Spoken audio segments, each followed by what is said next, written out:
Hello प्यारे बच्चों, आपका आपके अपने यूट्यूब चैनल पर स्वागत है। उम्मीद करता हूँ आप अच्छे होंगे।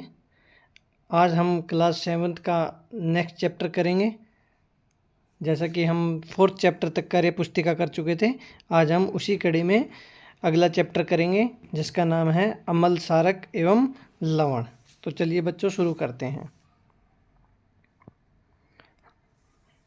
प्रकृति में कई प्रकार के यौगिक होते हैं।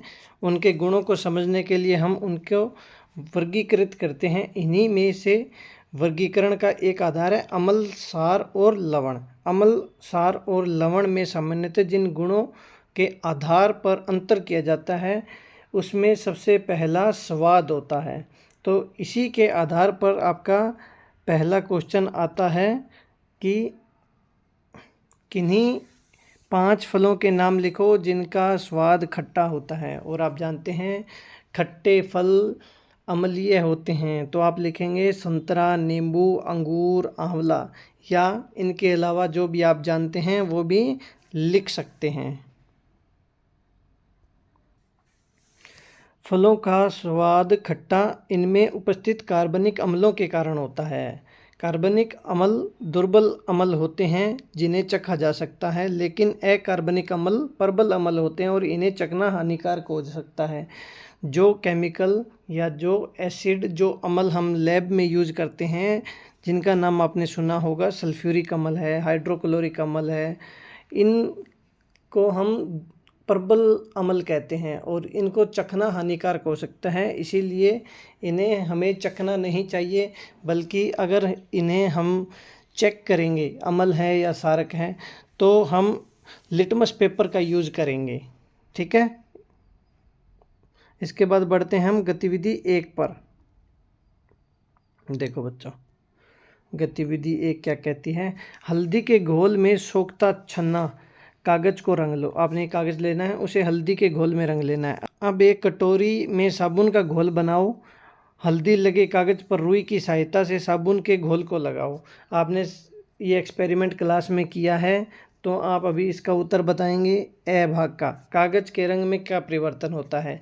जैसे ही हम हल्दी लगे कागज पर साबुन लगाते हैं तो कागज का रंग लाल या लाल भूरा हो जाता है। आप लोगों ने एक दूसरे के लिए इनविटेशन कार्ड बनाए थे, तो ये वही क्वेश्चन है। उसके बाद दूसरा क्वेश्चन आता है, साबुन के घोल में ऐसा क्या होता है जो हल्दी लगे कागज का रंग बदल देता है। बच्चों, आपको बताया गया था साबुन में सोडियम या पोटेशियम हाइड्रोक्साइड होते हैं जो एक तरह का सारक है, और सारक अम्ल के साथ अभिक्रिया करके रंग में परिवर्तन करते हैं, रासायनिक अभिक्रिया करते हैं। और इसके बाद आता है इसी का सहभाग। साबुन के घोल को छूकर देखो यह कैसा लगता है। आप लोगों को पता है बच्चों, साबुन का घोल चिकना या फिसलन भरा होता है, क्योंकि जब हम साबुन को छूते हैं तो वो हमें चिकनी महसूस होती है। तो इसी तरह हम कह सकते हैं कि सारक चिकने होते हैं। उम्मीद करता हूँ आप लोगों ने लिख लिए होंगे। आगे बढ़ते हैं।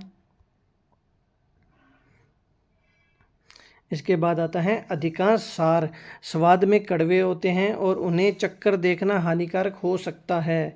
अतः इन्हें पहचानने के लिए आप या तो इन्हें छू सकते हैं, अगर आप नहीं छूना चाहते तो आप इन्हें लिटमस नीले या लाल पेपर से चेक कर सकते हैं। इसके बाद इसी का द भाग आता है, तुम अपने आसपास के ऐसे अन्य पदार्थों के नाम लिखो जो छूने में चिकने होते हैं और सारी प्रकृति के होते हैं। तो बच्चों, आप लोगों को मालूम है साबुन होता है, मिल्क ऑफ मैग्नीशिया होता है, अपमार्जक जिसे डिटर्जेंट बोलते हो या सर्फ बोलते हो आप, बुझे हुए चूने का पानी है। ये इसका उत्तर होगा। इसके बाद हम देखते हैं अगला क्वेश्चन। ये कहता है अपना कार्ड बनाओ। हल्दी लगे सूखते कागज और साबुन के घोल की सहायता से तुम भी मनचाही आकृतियों वाला अपना कार्ड बना सकते हो। इसे बनाकर अपने दोस्तों के जन्मदिन पर भी दे सकते हो, उन्हें बहुत अच्छा लगेगा। और बच्चों, ये एक्सपेरिमेंट या ये एक्टिविटी आप क्लास में कर चुके हैं, इसीलिए हम अगला क्वेश्चन देखते हैं। देखिए क्वेश्चन नंबर 2। पता करके लिखना है।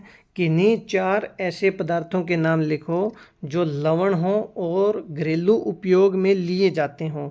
तो बच्चों पहला आता है सोडियम हाइड्रोक्साइड, जिससे या जिसकी मदद से हम साबुन बनाते हैं। दूसरा आता है सोडियम क्लोराइड, इसे बोलते हैं साधारण नमक, जो आप घरेलू उपयोग में या अपने भोजन में खाते हैं उसे सोडियम क्लोराइड कहते हैं, जिसका फॉर्मूला NaCl होता है। तीसरा आता है सोडियम बाइकार्बोनेट, खाने का सोडा या मीठा सोडा भी बच्चों इसे बोलते हैं। फिर आता है विरंजक चूर्ण या ब्लीचिंग पाउडर भी इसे बोला जाता है, जिसका नाम होता है कैल्शियम हाइपोक्लोराइट। ठीक है, इसके बाद हम देखते हैं इसी का दूसरा भाग। दैनिक जीवन में 4 ऐसी चीज़ों के नाम लिखो जो सार होती हैं। तो बच्चों ऊपर हमने जो लिखा है वही चारों चीज़ें आप लिख सकते हैं, या तो आप अलग से भी चीज़ें लिख सकते हैं, जैसे बेकिंग सोडा, मीठा सोडा हो गया। मीठा सोडा भी अपने आप में एक सारक होता है।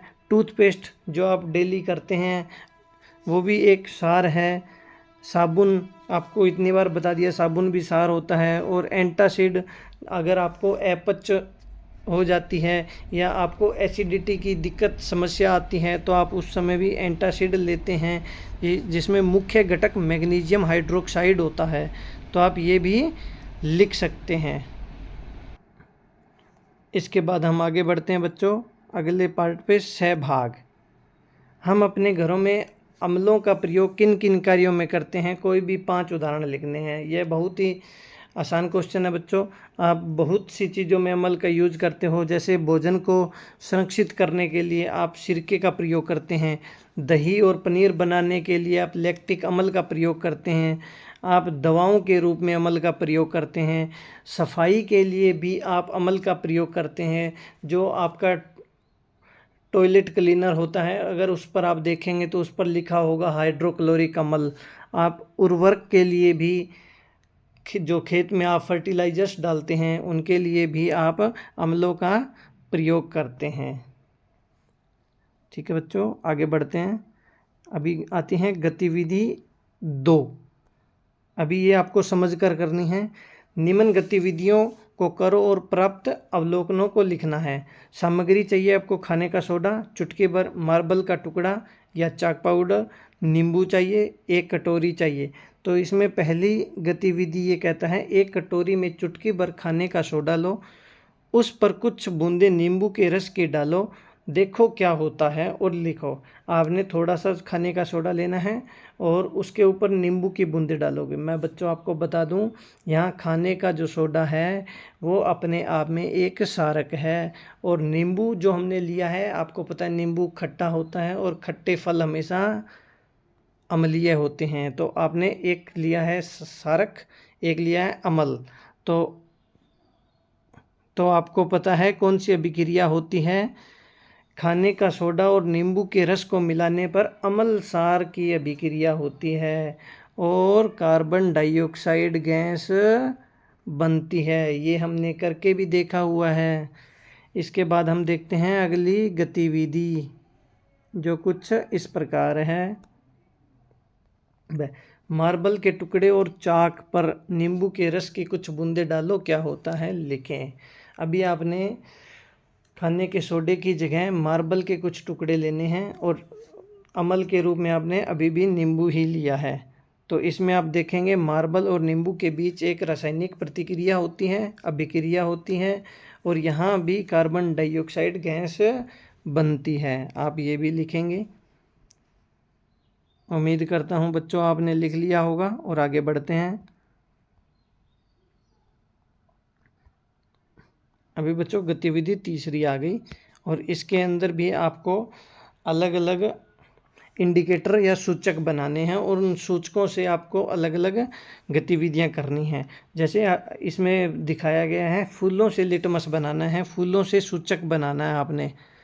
तो सबसे पहले ये क्या कहता है, देखो, कुछ रंग बिरंगे फूल लेने हैं, जैसे गुड़हल, जासोन या बोगनविला, बेरंग आदि फूल लेने हैं, और उससे जांच शुरू करनी है। किसी एक फूल की पंखुड़ी को तोड़ लो, इन्हें छन्ना कागज़ की एक पट्टी पर रगड़ो ताकि पंखुड़ियों का रंग कागज़ पर उतर जाए।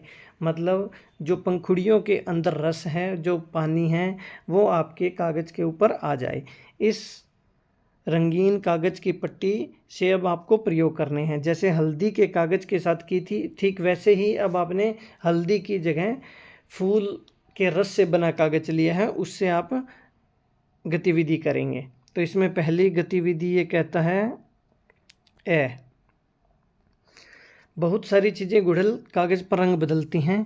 उन पदार्थों की सूची बनाओ जो गुड़हल कागज़ का रंग बदल देते हैं या बदलते हैं। सभी चीज़ें कागज़ का रंग नहीं बदलती बच्चों। जैसे नींबू का रस हुआ, सिरका, बेकिंग सोडा, साबुन, ये दोनों सारक हैं। नींबू का रस और सिरका अम्ल हैं। ऐसे ही पदार्थ गुड़हल के कागज़ का रंग बदलेंगी। इसके बाद आता है ब भाग। क्या सारी चीज़ें बेशर्म कागज़ का रंग बदलती हैं? उन पदार्थों की सूची बनाओ जो बेशर्म कागज़ का रंग बदलते हैं। बच्चों, यहाँ भी सारी चीज़ें कागज़ का रंग नहीं बदलेंगी, सिर्फ अम्ल और सारक ही कागज़ का रंग बदलते हैं। इसके बाद हम देखते हैं इसी का स भाग। क्या सारी चीज़ें बोगनविला कागज़ का रंग बदलेंगी? बच्चों, भी मैंने बताया कि नहीं, सारी चीज़ें कागज़ का रंग नहीं बदलती, सिर्फ अम्ल और सारक प्रकृति के जो होते हैं वही कागज़ का रंग बदल सकते हैं। इसके बाद देखते हैं अगला क्वेश्चन द। रमेश ने भी यह प्रयोग ढेर सारे फूलों से किया। रंग बदलने के इस जादू में रमेश पूरी तरह खो गया। मतलब उसने अलग अलग तरह से कई फूलों से ये गतिविधियां की। उसके मन में यह सवाल उठा कि एक बार रंग बदलने के बाद अगर हल्दी का फूल का मूल रंग, मतलब जो शुरू में था पीला रंग था जो हल्दी का, वापस लाना चाहे तो क्या आ सकता है? हाँ बच्चों, अगर हम मूल रंग हल्दी का पीला रंग वापस लाना चाहें तो ला सकते हैं। और इसी से संबंधित दूसरा क्वेश्चन आता है कि क्या तुम कोई ऐसा तरीका बता सकते हो जिससे हल्दी का रंग वापस आ जाए? बच्चों, हल्दी पर अगर हम सारक डालते हैं तो वो लाल या लाल भूरा हो जाता है। अगर वापस हमें पीला रंग करना है तो हम उसके ऊपर या हल्दी के कागज़ पर वापस से अम्ल डाल देंगे। जैसे ही अम्ल मिलाएंगे हल्दी में तो हल्दी अपना पीला रंग वापस ले आती है। तो इसी आधार पर हम कह सकते हैं अम्ल या सारक का पता लगाने के लिए लिटमस पत्थर का प्रयोग कर सकते हैं। अम्ल नीले लिटमस को लाल करता है और सार लाल लिटमस को नीला कर देता है। इसी के आधार पर अभी गतिविधि 4 हमारे सामने हैं, जो कुछ इस प्रकार है। जिस चीज़ की जांच करनी हो उसकी एक बूंद नीले लिटमस के कागज़ पर डालो। इस तरह लाल लिटमस के साथ सभी चीज़ों को बारी बारी से जांच करनी है। तो आपने अपने अवलोकन लिखने हैं। अवलोकन बच्चों ऊपर बताया, स्टेटमेंट में ही बताया हुआ है कि सभी अम्ल नीले लिटमस को लाल करते हैं, सभी सारक लाल लिटमस को नीले रंग में परिवर्तित करते हैं। वहीं अगर हम बात करें उदासीन पदार्थों की, तो उदासीन पदार्थ किसी भी प्रकार का रंग परिवर्तन नहीं करते।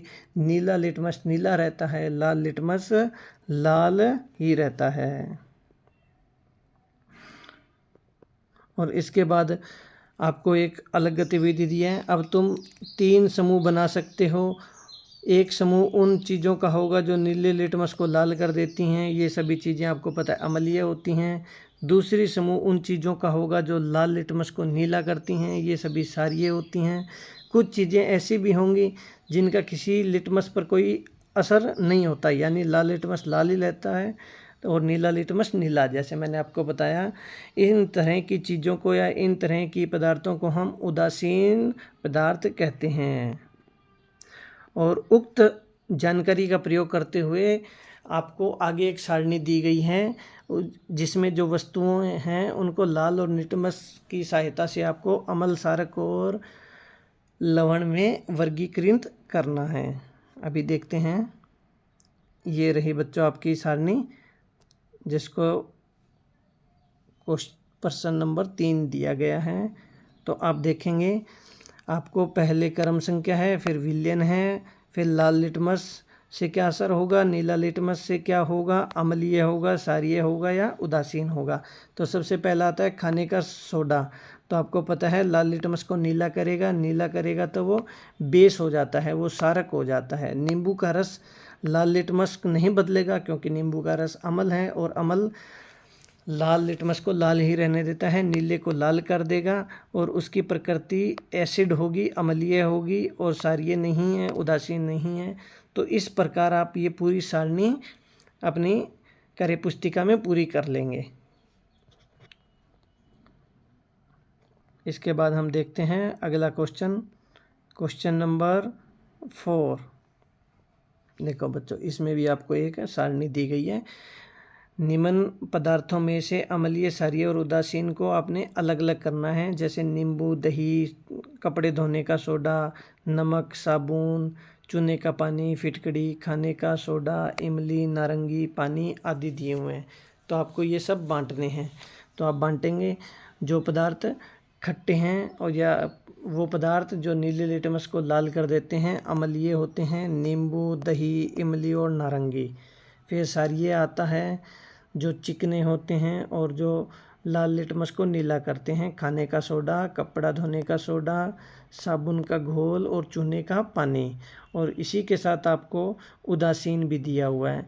जैसे आप साधारण नमक जो घर में खाते हैं, जिसे हम सोडियम क्लोराइड भी कहते हैं, NaCl जिसका फॉर्मूला होता है, वो उदासीन प्रकृति का होता है। फिटकड़ी और सादा पानी, ये सब उदासीन होते हैं। बच्चों, फिटकड़ी आपको बता दूं उदासीन होती हैं, पर जब हम फिटकड़ी को पानी में मिला देते हैं तो वह अम्लीय हो जाती है। समझ में आया होगा आपको। इसके बाद देखते हैं हम अगला क्वेश्चन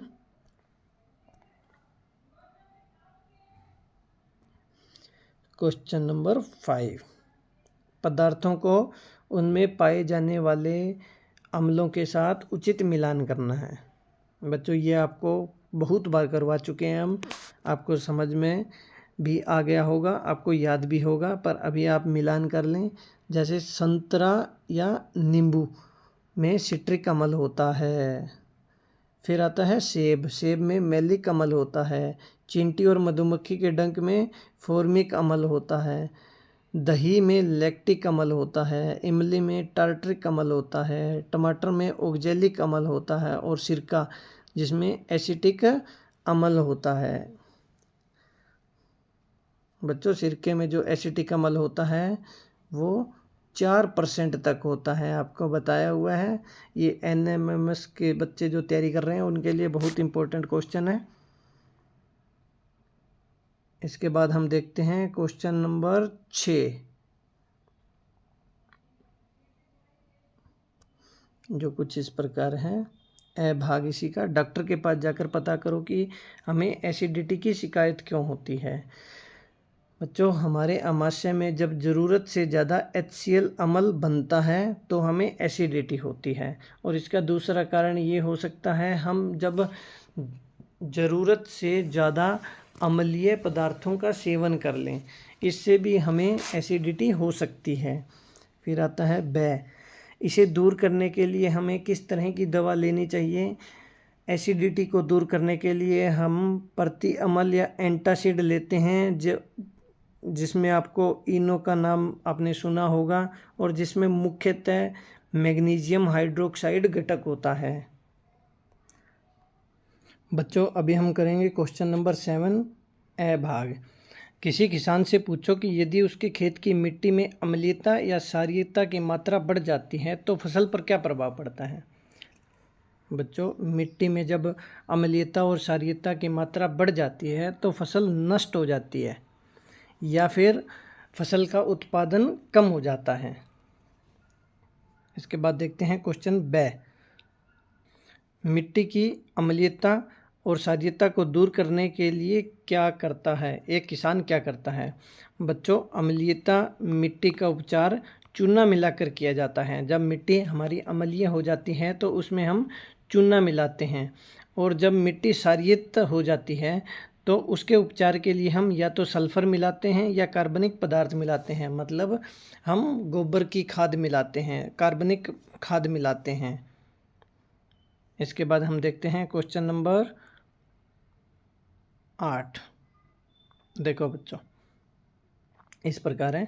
घरों में दही जमाने के लिए मिट्टी या स्टील के बर्तनों का प्रयोग किया जाता है, पीतल या तांबे के बर्तनों का नहीं, क्यों? अपने से बड़ों की से चर्चा करके लिखो। देखो बच्चों, दही में लैक्टिक अम्ल होता है जो धातु के साथ अभिक्रिया कर विषैले लवण या पदार्थ बनाता है जो हानिकारक होते हैं। बच्चों, जो स्टील के बर्तन होते हैं या पीतल या तांबा के बर्तन होते हैं वो एक धातु से बने होते हैं और धातु के साथ अम्ल अभिक्रिया करते हैं और ऐसे लवण बनाते हैं, ऐसे पदार्थ बनाते हैं जो हमारे सेहत के लिए हानिकारक होते हैं। इसीलिए हम ज़्यादातर मिट्टी के बर्तन या स्टेनलेस स्टील जो जंग नहीं आता या जो अभिक्रिया आसानी से किसी भी अम्ल के साथ नहीं करते। फिर आता है क्वेश्चन नंबर 9। अग्निशमन यंत्र कैसे कार्य करता है? क्या इसमें भी अम्ल या सार की क्रिया कराई जाती है? अपने शिक्षक से चर्चा करके लिखो। हाँ बच्चों, अग्निशमन यंत्रों में सल्फ्यूरिक अम्ल होता है और सोडियम हाइड्रोजन कार्बोनेट होता है जो अभिक्रिया कर कर CO2 गैस को बनाते हैं और CO2 गैस आपको पता है आग को जलने से रोकती है, अवरुद्ध पैदा करती है। इसके बाद हम देखते हैं बच्चों क्वेश्चन नंबर 10 जो कुछ इस प्रकार है। देखो, घरों में पीतल या तांबे के बर्तन अगर काले पड़ जाएं तो उन्हें साफ करने के लिए नींबू या छाछ का प्रयोग किया जाता है। ऐसा क्यों करते हैं? बड़ों से चर्चा करके लिखो। बच्चों, आपने अक्सर देखा होगा आपके घरों में पीतल या तांबे के बर्तन जब मैले हो जाते हैं, गंदे हो जाते हैं या काले हो जाते हैं तो आप उन्हें लस्सी के अंदर, छाछ के अंदर डुबो कर रखते हैं। तो क्या आपने सोचा ऐसा क्यों होता है? देखो, पीतल और तांबे के बर्तन ऑक्सीजन से क्रिया कर कर ऑक्साइड की परत बना लेते हैं। जब भी हमारे पीतल और तांबे के बर्तन हम यूज़ करते हैं तो वो खुले वातावरण में और पानी के कांटेक्ट में आते हैं, संपर्क में आते हैं, तो वो उनके ऊपर धातुओं पर एक ऑक्साइड की लेयर बना लेते हैं जो आपको काली दिखती है, जो नींबू और छाछ से अभिक्रिया कर कर हट जाती है। जब हम उन्हीं पीतल और तांबे के बर्तनों को लस्सी में रखेंगे, छाछ में रखेंगे या उनके ऊपर नींबू के रस को रगड़ेंगे तो वो बर्तन साफ दिखने लग जाते हैं। इसका मतलब क्या होता है? जो ऑक्साइड की लेयर है वो अम्ल से हट जाती है, अम्ल के कारण हट जाती है। इसके बाद आता है क्वेश्चन नंबर 11। घरों में पुताई के काम में उपयोग किए जाने वाले चूने के पानी या सर्फ के पानी में ज़्यादा देर तक संपर्क में रहने पर हमारी त्वचा कट फट जाती है। ऐसा क्यों होता है? बच्चों, चूने के पानी और सर्फ में क्षारक होता है जो ज़्यादा देर तक संपर्क में रहने से हमारी त्वचा को काट देता है। मतलब हमारी त्वचा अधिक समय तक क्षारक के संपर्क में रहने से कट फट जाती है, उसे नुकसान होता है। इसीलिए हमें क्षारक और अम्ल से थोड़ा बचकर रहना चाहिए। मतलब हमें ज़्यादा देर तक अम्ल और क्षारक के संपर्क में नहीं रहना चाहिए। इसके बाद क्वेश्चन नंबर नेक्स्ट देखते हैं बच्चों, क्वेश्चन नंबर 12।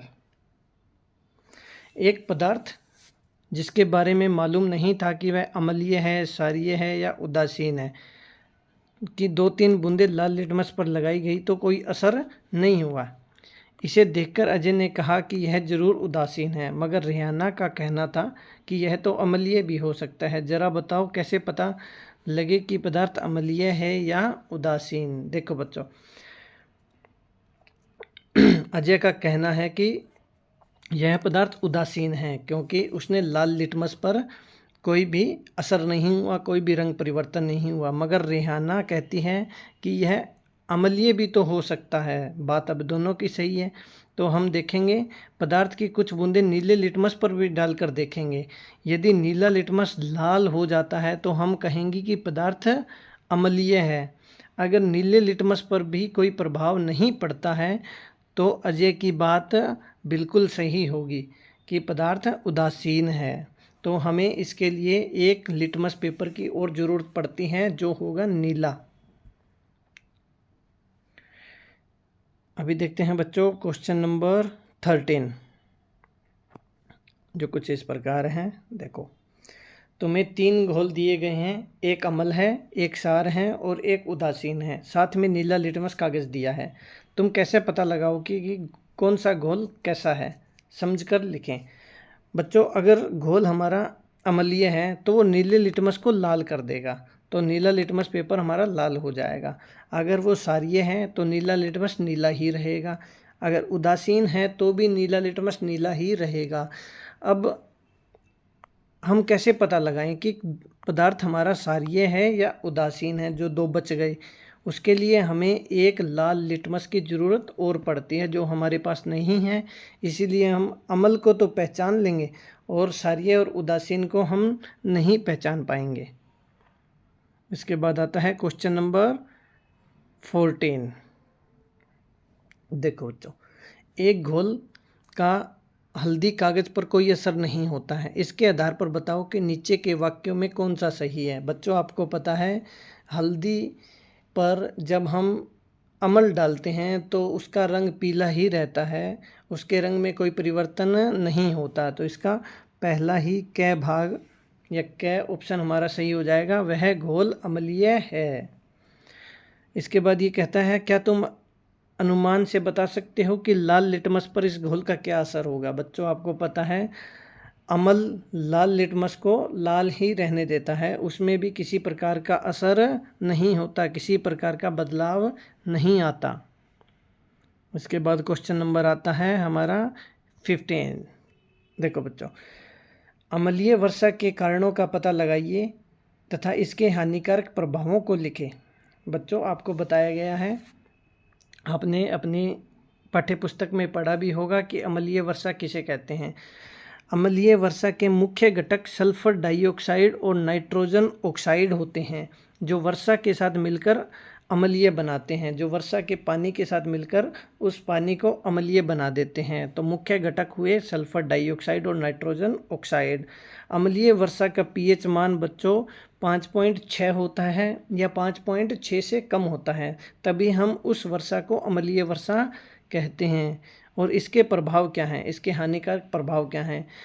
अधिक अम्लीय वर्षा जलीय जीवों की मृत्यु का कारण बनती हैं, इमारतों और स्मारकों के क्षरण का कारण बनती हैं। जैसे हम जानते हैं कि जो हमारा ताजमहल है सफ़ेद संगमरमर से बना हुआ है, उसका रंग धीरे धीरे पीला हो रहा है, उसके रंग में परिवर्तन हो रहा है, तो वो अम्लीय वर्षा का मुख्य कारण है। और तीसरा, मानव स्वास्थ्य संबंधी रोग भी हो जाते हैं। अम्लीय वर्षा से मनुष्यों को, पशुओं को, जंतुओं को त्वचा संबंधी अनेकों रोग हो सकते हैं। तो बच्चों, ये था हमारा चैप्टर अम्ल, क्षारक और लवण। उम्मीद करता हूँ आपको अच्छे तरह समझ में आया होगा, आप लोगों ने लिख लिया होगा। हाँ, ये चैप्टर हमारा थोड़ा लंबा था, लेंथी था, इसीलिए आपको लग सकता है। बाकी मैंने अपनी तरफ से अच्छी तरह आपको समझाने की कोशिश की है।